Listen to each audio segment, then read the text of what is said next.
am very excited actually to introduce Betsy Shenkman, who is chairperson of the Department of Health Outcomes and Biomedical Informatics at the University of Florida. I am a Gator, so I'm always happy to welcome a fellow Gator to campus virtually. Betsy also serves as the co-director for the University of Florida Clinical and Translational Science Institute, the UFCTCI, and a lot of her work focuses on determining which combinations of healthcare delivery, community and patient factors influence quality and outcomes of care, and then thinking about evidence-based strategies to reduce disparities in health outcomes. I should say that I have worked with Betsy on and off for many, many years since I was at the University of Florida, so I personally want to also thank you for doing this for us today. Dr. Shenkman is also the PI on the PCORI-funded OneFlorida Clinical Research Consortium, and she's going to talk a little bit more about that. But what is very exciting for us here at the University of Alabama at Birmingham is that we are now part of that consortium, and so we'll probably hear about research opportunities and the like as she sort of goes through her presentation. So with that, Betsy, take it away. It's all yours. Great. Thank you so much, Allison. And thank you everyone for being here today. I'm really excited to talk about the OneFlorida Clinical Research Consortium. We're very excited about the University of Alabama and Birmingham joining the network.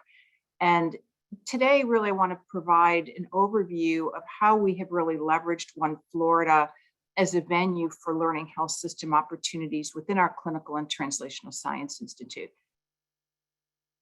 So I'll talk a lot today about different examples, really just to give highlights. My hope is to stimulate some thinking about areas for collaboration and things that hopefully you can pursue within your health system, but also maybe jointly throughout OneFlorida.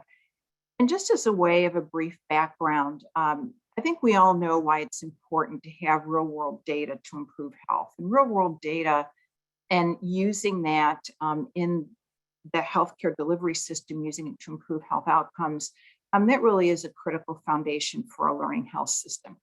So, you know, the examples, of course, we're all familiar with them, but electronic health record data, mother-baby data, tumor registry data, claims data, these are all data that we're collecting routinely just in the course of the care that's being provided.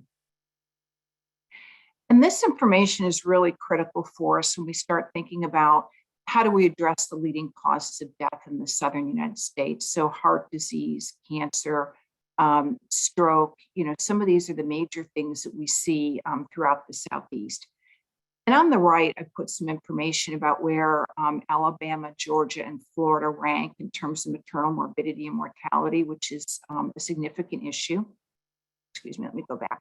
And also where we fall, for example, in the area of serious mental illness. And I do mention Georgia, you'll see in a couple of slides, Emory University also joined OneFlorida, so I do mention Georgia.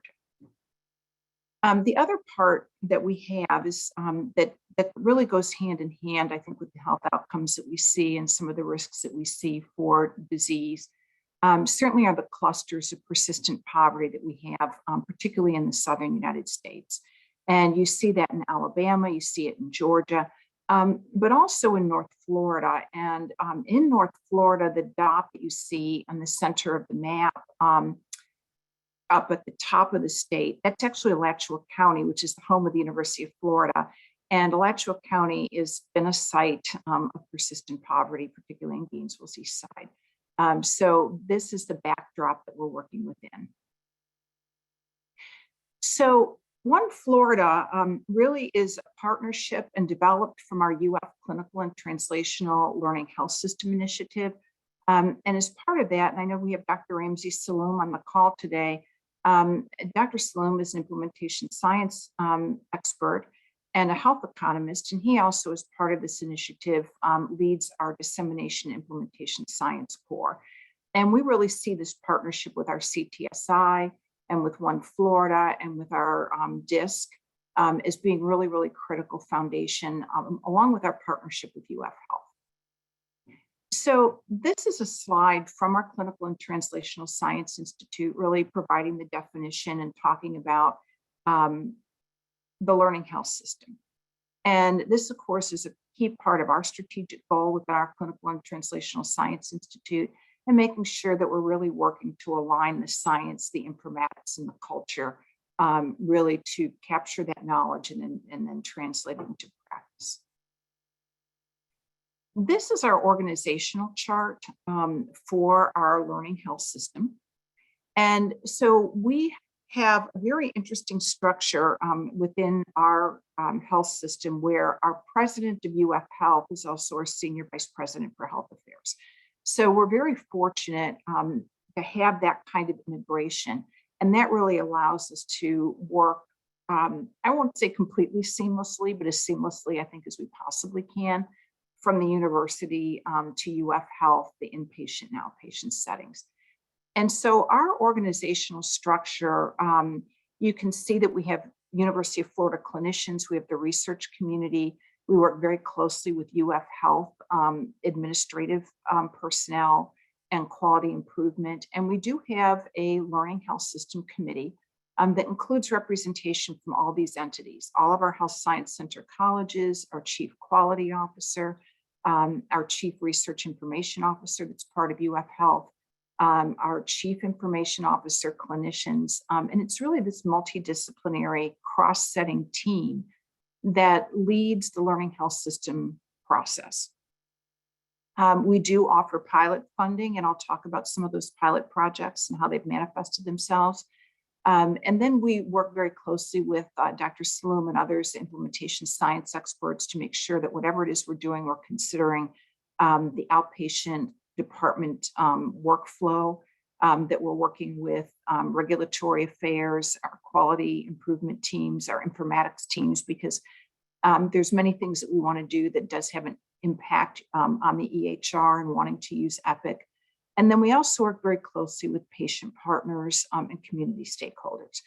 So it is very broad, very multidisciplinary. And this is our CTSI organizational structure for our learning health system, of which OneFlorida is a very critical partner in this because of the clinical venues we have in the data. So let's switch gears. Now that we have the backdrop of how we're organized, let's switch gears to OneFlorida Plus and why we developed it. So OneFlorida was originally developed in 2010, and we wanted to create an infrastructure and capacity to identify cohorts for studies, to do comparative effectiveness research, to conduct clinical trials in real-world settings, and also to translate evidence-based findings into practice. And we wanted that done in partnership with the health system, with patients, with clinicians, really to form an infrastructure for a learning health system and all these other kinds of endeavors that we wanted to engage in. And so this is OneFlorida. These are our partners that you can see listed. And we have a variety of inpatient, outpatient settings. We're very fortunate to have the University of Alabama, Emory University, the University of Miami, and UF, all four clinical and translational science awardees, which is really important. But we also have a variety of diverse health systems, from regional players to statewide players, including Community Health IT, which is a safety net, group of safety net providers that join together around IT support, Bond Community Health Center, FQHCs, and we have very close partnerships with our Florida Agency for Healthcare Administration that oversees the Florida Medicaid program, as well as our Department of Health and some commercial insurers, although that's tougher to do. So we have very diverse partners with diverse clinical settings and patient populations. And one of the really key features that we have within OneFlorida is we now have, and I'll talk about our data in a minute, we have a centralized data trust that contains electronic health record information for 17 million Floridians, spanning from 2012 to the present.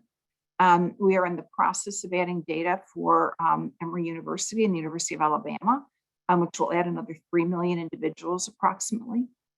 It is in a centralized data trust with electronic health records. We have healthcare claims linkages for patients in Medicaid and Medicare in Florida. Some sites upload their tumor registry data. And we do have an honest broker system. So patients are not identified in the data trust, but there is a tracking ID.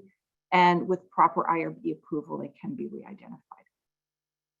And that re-identification then provides opportunities for interventional studies, cohort discovery, and a whole array of opportunities.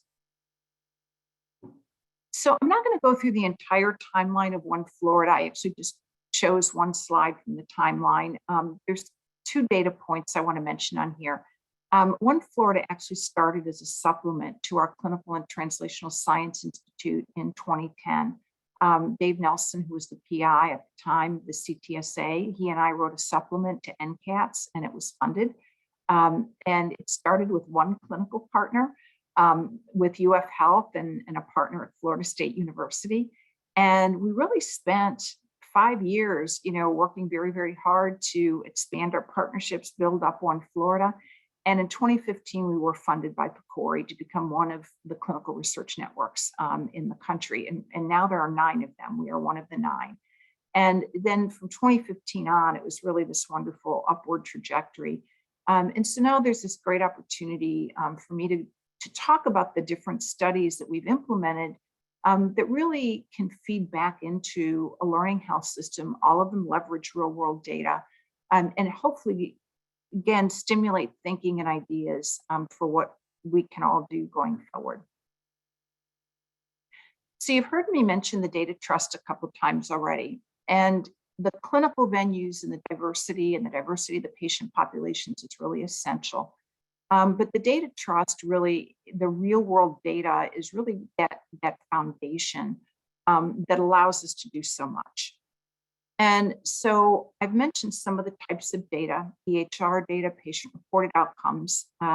We have linked mother-baby data. Everybody is geocoded to the census tract level. We have national death data that everybody is linked to. And we have some now unstructured data, which is really very exciting. And I'm going to talk about that because there's so much that we can unlock in unstructured clinical note data, including social determinants of health information. We can access imaging data. There's really just a wealth of what could be done with unstructured data, and we're really just beginning to tap into that, and it's very exciting. So all of the data comes into the OneFlorida Data Trust. Every quarter, it's refreshed. And we do have a tool, I think you're all familiar with I2B2, a query tool that sits on top of the OneFlorida Data Trust. You can query it. The University of Alabama is part of OneFlorida. You can have an account, you can query the data, and you could look to see, are there patients that might meet my criteria if you want to do a mother-baby study and you want to think about, women that smoke with hypertension. You can do a query and you can see if there's enough women in the data trust to meet what you're looking for. And then you can submit a protocol to the OneFlorida Executive Committee, which is our shared governance. We have representation from each of our partner sites. They'll review the protocol, vote whether to approve it or not, and then sites can elect to participate in your study if it's approved. We do have one IRB to go through. And with an approved protocol, if you do want to contact patients, then we do work with local honest brokers, and there's a process for that. So it's a really very wonderful model with shared governance and the focus on facilitating access to information to move studies forward. This is just a very high-level overview of the types of information in the data trust, including procedures, diagnoses, dispensing information, actual laboratory results. So there's clinical information, blood pressure, height, weight. I mentioned we're linked to death data. If a patient's on a clinical trial, a Coronet trial that's listed, medication administration, and so on. So there's a lot of really rich data that's in there about the clinical information for the patient.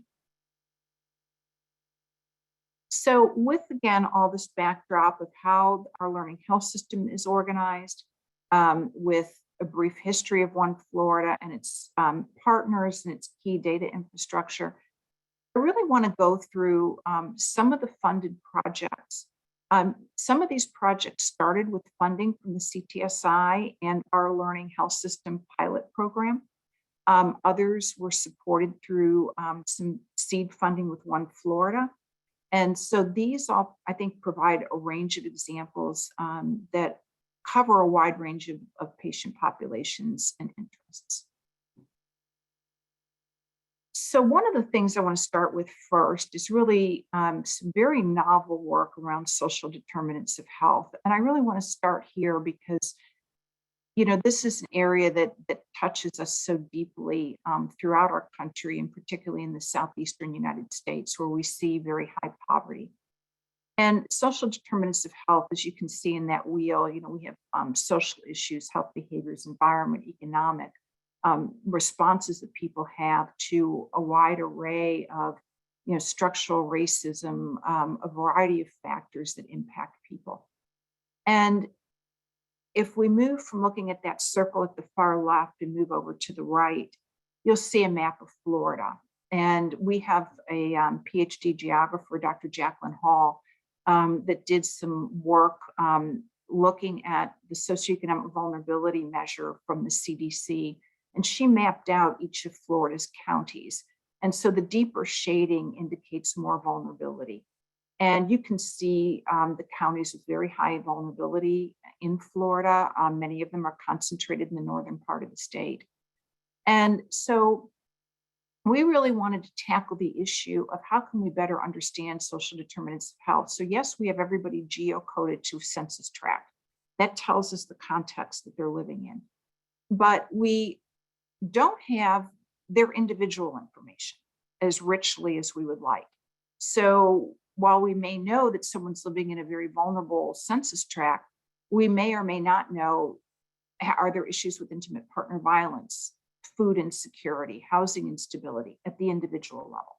So what we wanted to do is marry that contextual information with individual patient information so that we could better intervene, better understand health outcomes, and develop and test evidence-based interventions. So Dr. Wu and Dr. Bien are two biomedical informaticians in our department.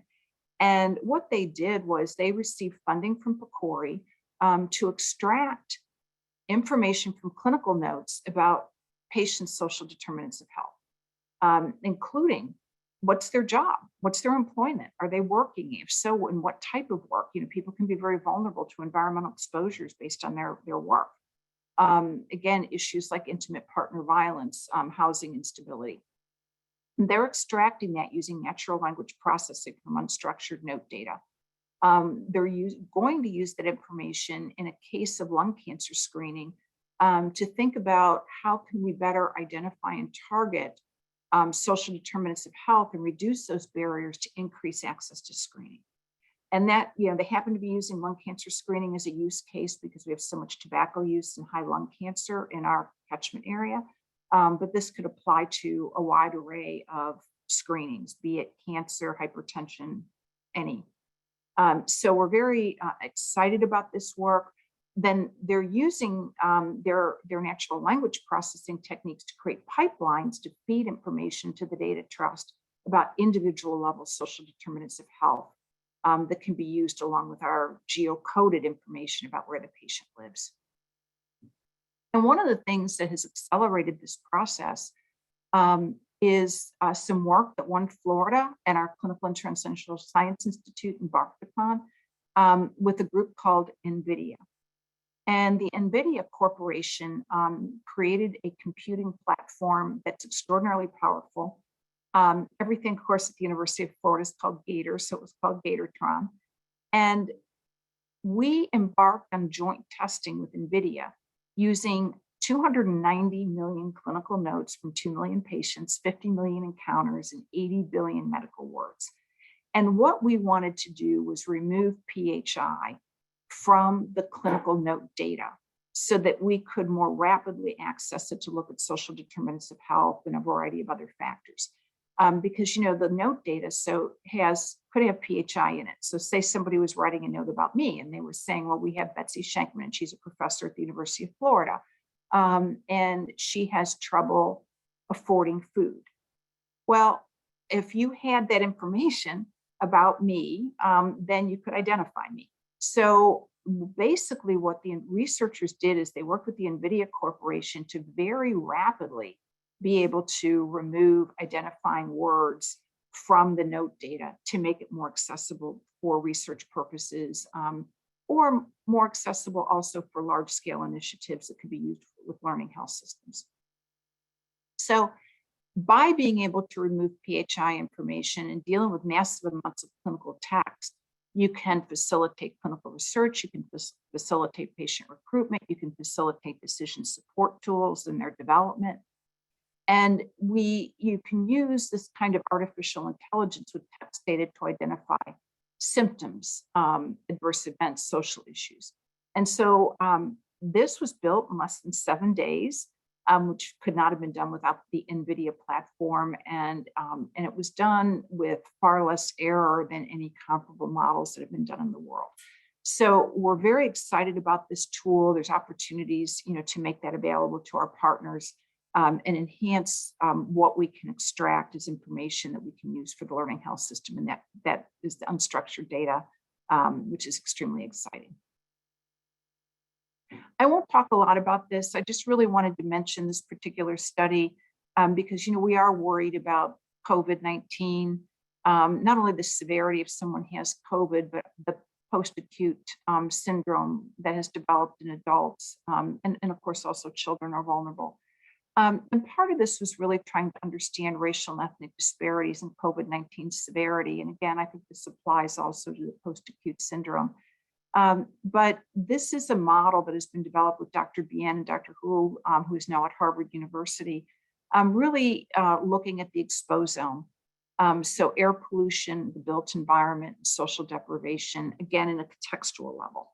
And this information is also available in the OneFlorida Data Trust and can be used, and I think in a learning health system context, to understand a wide array of outcomes and occurrences that happen to patients, including potentially preventable admissions, readmissions, emergency department visits, an array of factors where then this could lead to the development of community partnerships between the health system and communities to maybe address some of these harmful factors.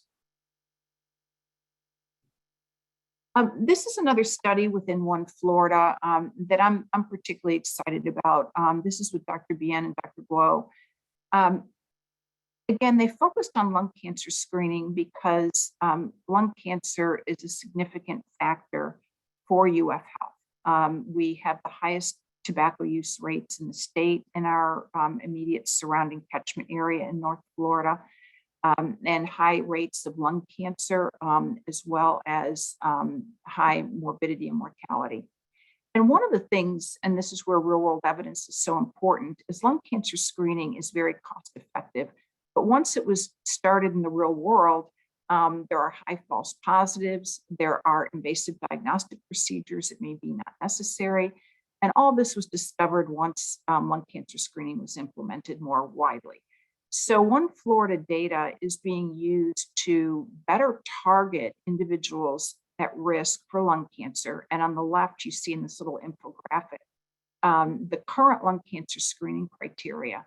However, the concern is it's a bit too broad and we could refine that. So Dr. Bien and Dr. Guo are working to refine the algorithm to identify patients at risk for lung cancer. And then they will carry out a second phase to their study where patients are better targeted and screened and then follow them longitudinally.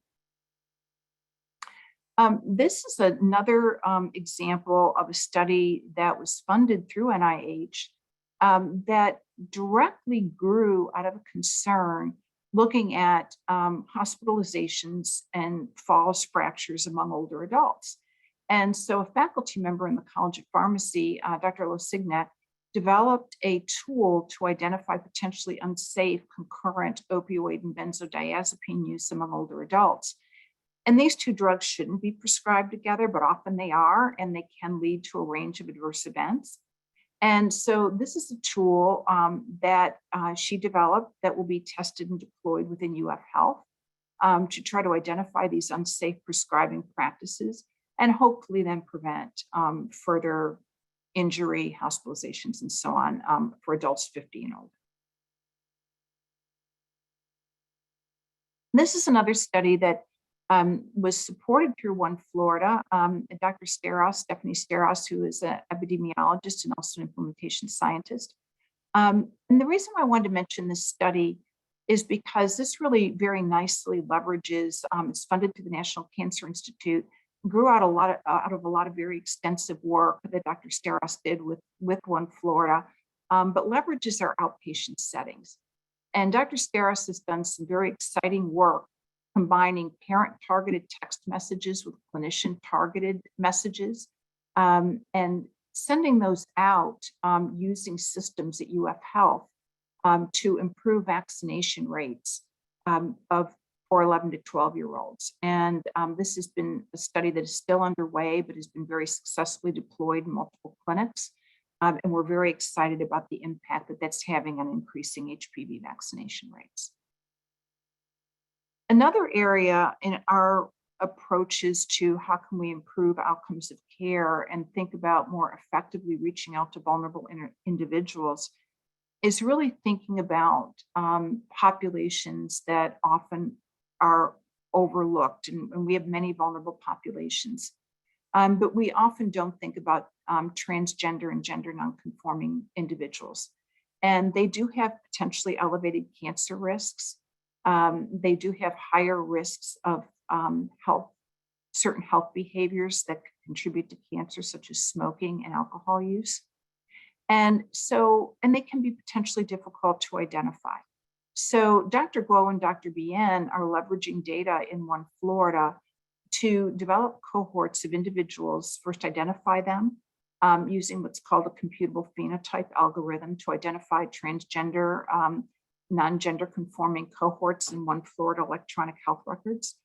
And then they're looking at the cancer incidence and cancer risk factors between the TGNC and non-TGNC individuals with the goal, and this is an R21 from NCI, but with the goal of developing a larger intervention to better reach out and intervene, both in terms of cancer prevention and addressing the risk behaviors, as well as around screening and care. So this is a very exciting project, and I think a very interesting one about how we can think about ways to identify subpopulations that we may not normally think about in the care that we deliver, and how can we leverage our real world data to improve quality and outcomes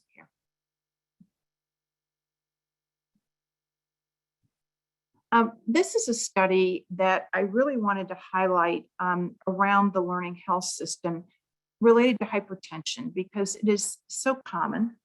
And Rhonda Cooper DeHoff is leading this from our College of Pharmacy.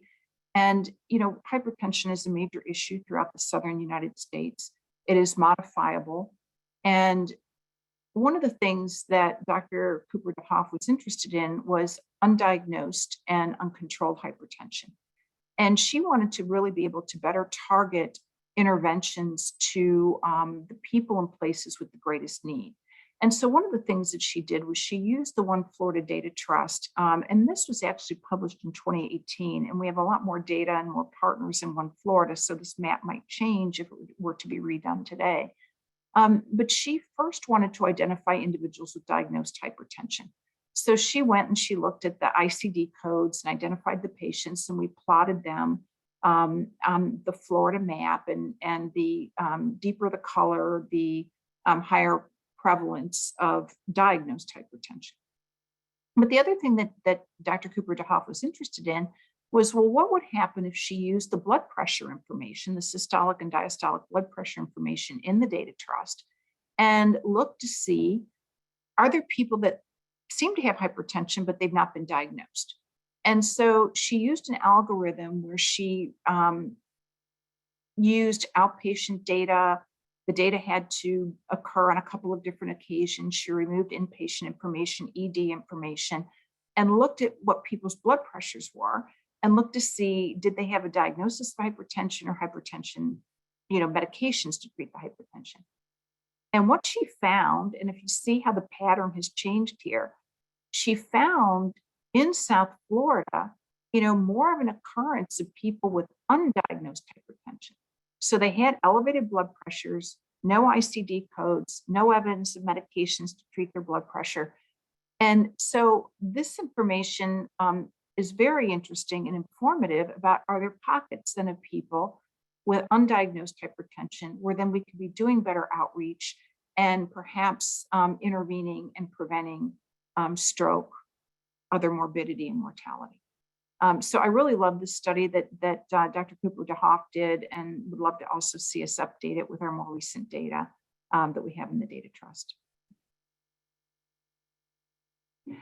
This is a study I wanted to bring up looking at telehealth, and this is a study funded through AHRQ. And many times in health systems, we implement natural experiments either due to external factors or something that's happened within our health system. This is a study that came about because of the COVID-19 pandemic. And of course, it was a natural experiment where people ramped up to using telehealth, and then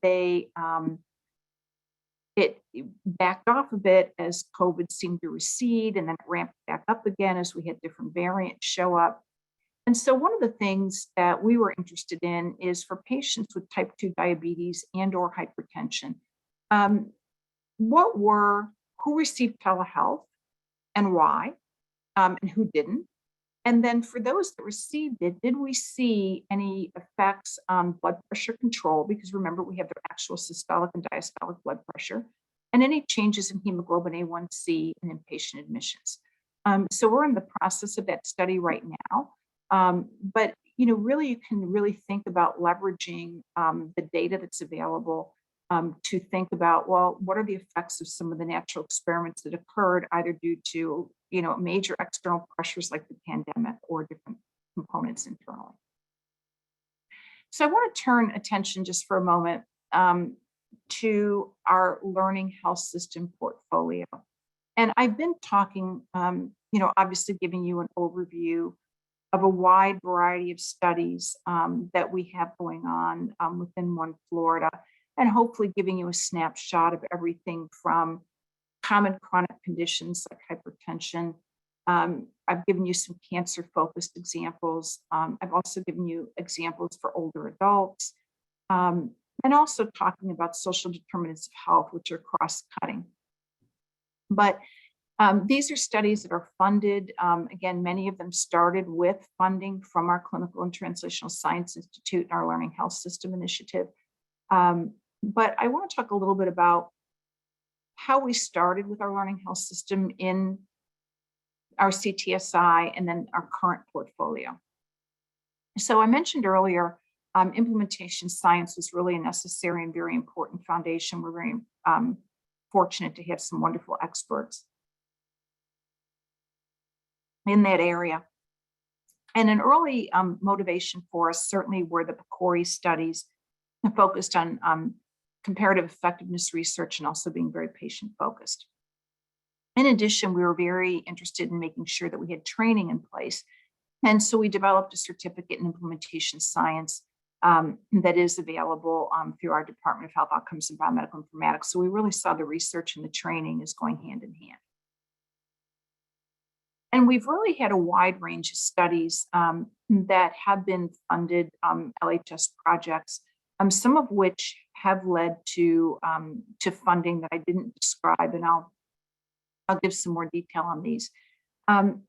Julie Johnson and Laurie Cavallari are two faculty members in the College of Pharmacy, very well known in terms of precision health. And so we funded a pilot around genomic-guided pain management in patients undergoing arthroplasty surgery. And so this particular pilot really focused on introducing genomic testing in primary care and for patients in this pre-op phase to better align their the opioids they were prescribed with their genomic profile and the genetic testing that was done. And so that was a study that really became part of a larger study that Dr. Johnson and Dr. Cavallari have funded through NIH, and we were very excited to be part of that. And they have implemented this genomic guided pain management in several clinics within UF Health. And this really directly came about in direct response to observations about challenges in controlling pain for some patients. And so this particular pilot directly came out of observations within the healthcare system, used data and the expertise of the faculty to develop this. We funded it, and now it has been implemented. Another project that we supported very early on, and this has just been, I think, a wonderful success. Dr. Kate Price and Dr. Patrick Teig. Dr. Price is a neuropsychologist, Dr. Teig is an anesthesiologist, and they developed what's called the PCAN clinic. And it's preoperative cognitive assessments that are done for individuals 65 and older undergoing elective surgery. Many of it's orthopedic procedures, but not exclusively that. And there's a very detailed risk identification and assessment that they do around risks for delirium in the postoperative period, which can certainly lead to increased length of stay, morbidity, and mortality. And so patients are assessed for their risk. Then if they are at high risk, there was specific training that was done on the inpatient units with nurses. There's interventions that are done with the hospitalists, with the surgeons, to alert the team that this patient's at increased risk for delirium. And then special interventions are put into place to try to reduce the occurrence of delirium with the patient. So this is an entire clinic now. It is also funded through NIH, and there's a lot of other very exciting work that Dr. Price and Dr. Teig are doing in this area. And also there's some very nice work on, really making sure that the physicians and nurses are really fully engaged in managing delirium and preventing delirium in the post-op patients. So we're very, very proud of that study.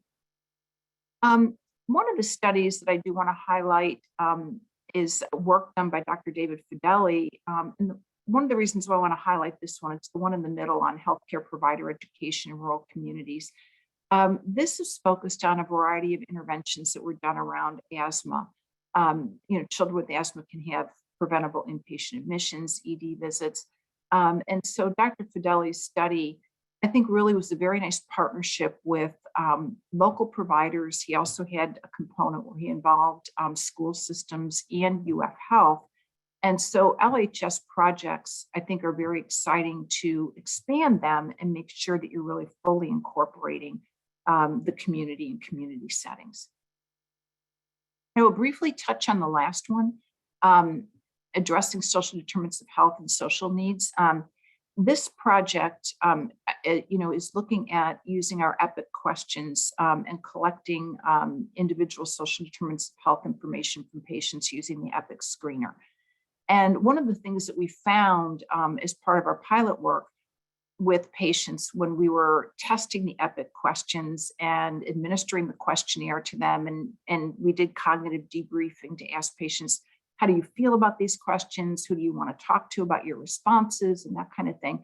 We found that 40% of the patients couldn't read the questions. And so this particular project, the phase that it's in right now, is we're working with our EPIC team and doing some work around voice to text and text to voice technology so that patients with low literacy that will have support that the questions could be read to them and record their responses. So we're very excited about that project too. I won't go into some of these just were funded. One of them is an extension of the work from Dr. Teig and Dr. Price on delirium outcomes. And then the other one is an extension of some of the work from Dr. Johnson and Dr. Cavallari on this time expanding the pharmacogenetic testing to medically underserved populations through our community health and family medicine clinics. So these are very exciting and underway that we have. So our future. Well, to wrap up, we see Florida, Georgia, and Alabama as the United States of tomorrow, older, diverse. We want to be the vanguard for learning health system initiatives, implementation science, and ongoing scholarship. We want to expand our natural language processing and continue our focus on addressing social determinants of health, both at an individual and at a structural level. We want to expand our engagement with all of our partner sites, our clinicians. Many of us work closely with County Extension with their reach into the communities and work closely with our County Extension partners. We want to continue to enhance our data linkages because we know how important genomic, pathology, and imaging data is to our learning health system approaches, and also continue to enhance our collaborations with partners like you so that we really can work with our diverse patient populations and not only have learning health systems, but learning health communities where we really are engaging community partners and addressing the multiple factors that influence health and health outcomes. So with that, I want to thank everybody. I appreciate the opportunity to do a high-level overview, and certainly I'm happy to take any questions. Great. Thank you, Dr. Shenkman, for that overview of your work on learning health systems and telling us a little bit more about the OneFlorida Data Consortium. I'll open it up now to anybody who has any questions for Dr. Shenkman. Feel free to put something in the chat or unmute yourself and just talk. And there are a lot of people on the call, so I can't see everybody. But if you have any questions. So Allison, maybe I'll get us started off. So first, Yes. thank you. That was just an amazing synthesis of a lot of information that was incredibly digestible. So thank you for sharing such a broad scope and this journey with us today. So I think we're thrilled to join the network. And I guess a couple questions. One is just opportunities for folks to engage and how to do that. And the second is more from an internal perspective. So on the call, we have a wide range of folks from across UAB and other places spanning clinical care, operations, quality, and research. And so I think we were, when we first started talking, the focus on opportunities for early career folks to put in Ks and projects was really interesting. I'm just wondering from an internal perspective, as we are getting launched, how do ideas from clinical and operations partners and quality partners kind of come in? Is there a point of access, at UF for those projects to come in? You shared the overall structure. So maybe we could start with that second question first of, if someone on the clinical or operations at UF is leading an initiative, is there a way for them to engage, and what does that look like? And similar for folks that are in the quality and safety space, not necessarily the research space. Yeah, that's a great question, Mike. So we have a couple of different avenues. One, Michelle Loshis, who's our Chief Quality Officer, sits in our Learning Health System Committee. And she she often will bring ideas to us about what are the key priorities for the health system, who has come to her with interest in quality and safety projects, and how can she best link them to researchers where they can be competitive for pilots. And so part of it is just how we have structured the membership on our Learning Health System Committee.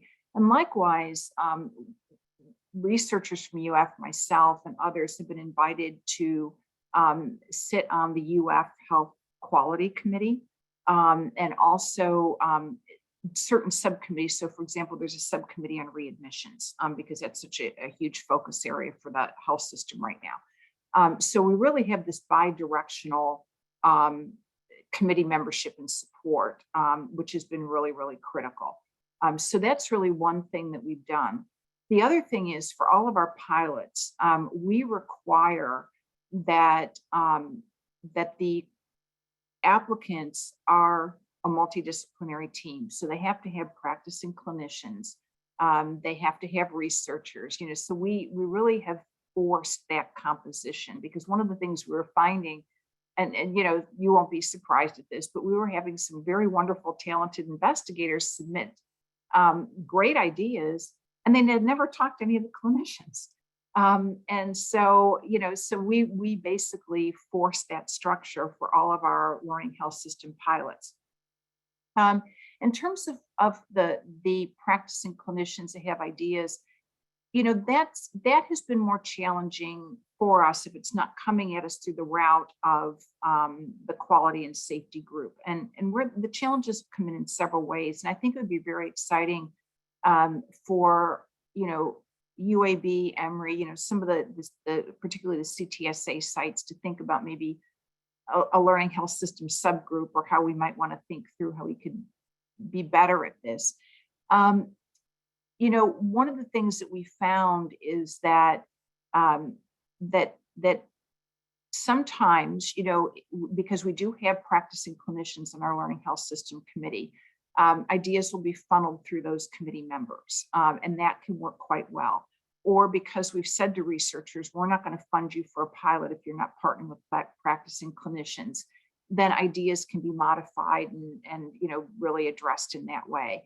But other times we've really found that it's really hard to get that clinical voice in place because the clinicians are so incredibly busy, and our outreach is often not extensive enough to get as far as we'd like to go into the practicing community. So typically the pathway is through one of our committee members. And again, we've really tried to make sure that we have practicing hospitalists, primary care providers, and so on. But we recognize that that approach is limited and not as deep as we'd like it to be to really get the practicing physicians and other clinicians involved. Oh, thank you. That's wonderful. Yeah, we'll look forward to bringing opportunities. I think in the future would be wonderful.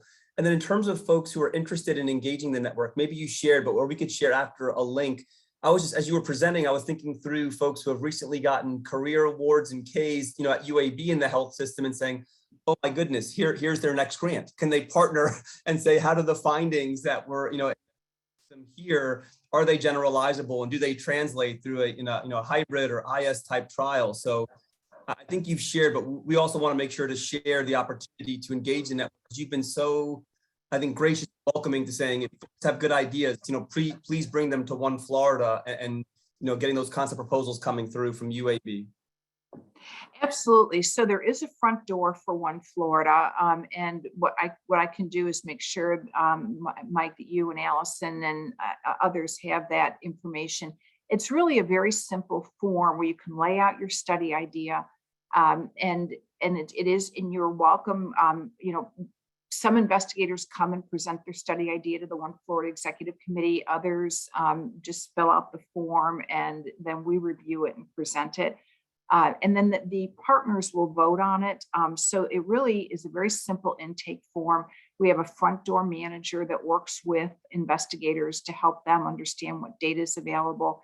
And you're right, Mike, this is a perfect opportunity for people that have a K award or even pilot work that they're doing internally, and they want to expand and include other sites and see, hey, will we see the same outcomes and the same effect that we see in other settings, other patient populations.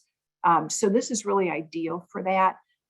Also, I do want to add that, thank you. Ramsey Saloom just put the link in the chat to the OneFlorida front door. So Ramsey, thank you for that. The other thing I do want to add is we also love working with early stage investigators, transitioning from their K to an R, or even at the K stage. And under Dr. Cooper DeHoff's guidance, we actually had 2 K awardees that got perfect scores in using OneFlorida. So we were very excited about that. So I think there's just multiple opportunities here. It is a very simple intake process. Also we make data sets available. Again, you have to have IRB approval and OneFlorida approval, but we make data sets available to you. If you want to get signed up to be able to do simple queries using I2B2 just to get started, that's great. We then can make more complex data sets available with IRB approval. And it really, we try to make the process as smooth and as easy as we possibly can. The other thing I want to mention is also in OneFlorida, we've started a research committee. There's 2 areas of particular focus. One is around healthy mothers and babies, and one is around healthy aging. Those aren't our only areas of focus, but the reason why we started with those 2 is because there will be some really wonderful funding opportunities through PCORI coming up over the next several months. And so we wanted to position ourselves to be competitive to apply for studies in those areas.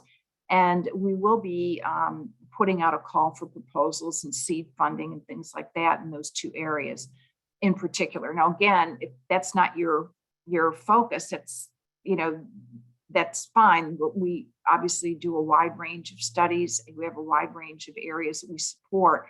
But at least for the just to in terms of just some new funding announcements that will be coming out from PCORI. We know it will be around maternal morbidity and mortality with a particular interest in maternal hypertension. And we also know there's a significant interest in healthy aging. So those just will be, two efforts that will target some immediate pilot funding in preparation for these PCORI announcements. Let's see, somebody in the chat here, Dalton, he came back from HIMSS where he sat on a session on USCDI, Collaborative Access Expansion to Health Data, which takes place on October 6th. So I guess there's another conference. I'm not sure, Dalton. Dalton, why don't you sort of jump on and express your question? Do you think it will allow greater access to data in your data trust or maybe none at all? So what are you talking about specifically, the USCDI Collaborative Access? Do you know what that is, Betsy, or Dalton, can you expand? Yes. Again, I just came back from HIMSS and I don't know the greater details except that it was really interesting in that they were talking about making access to health information more accessible for collaborative reasons.